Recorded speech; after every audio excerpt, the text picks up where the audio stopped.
По македонскиот пропадна и романскиот референдум поради малиот одзив. Граѓаните се изјаснуваа за прифаќање на уставен амандман според кој бракот би бил дефиниран како заедница на маж и жена наместо заедница на сопружници како што е сега.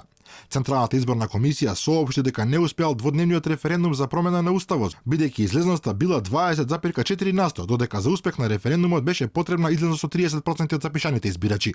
Во нашата земја пак на референдумот излегоа нецели 37% од граѓаните, а условот за тој да биде успешен беше 50% и плюс еден гласаш да го дадат својот глас. Сепак постои една суштинска разлика. Во романскиот случај ниту владата, ниту меѓународната заедница не се обидуваат да го оспорат ноторниот факт дека референдумот пропаднал, додека во Македонија владата упорно продолжува да тврди дека не е важно што не излегле доволен број гласачи, туку само тоа што најголемиот број од оние кои гласале а дале поддршката за преспанскиот договор. Лидерот на романската опозицијска унија за спас на Романија Дан Барна по дебакот на референдумот побара оставка од владата. Оваа влада мора да замине. Бараме да поднесат оставка бидејќи потрошија 40 милиони евра на фантазија. Одговорна политичка гарнитура не би смела да организира референдум кој го дели општеството.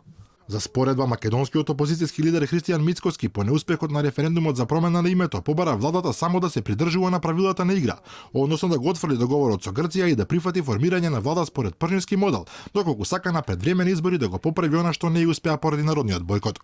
Премиерот Заев непрвин самиот најави предвремени избори, но по пораките од албанскиот политички фактор и од меѓународната заедница дека предвремени избори не се најдобра опција. Сега се обидува да убеди доволен број пратеници од ВМРО ДПМН кои во собранието би гласале за промена на уставот според точките од преспанскиот договор.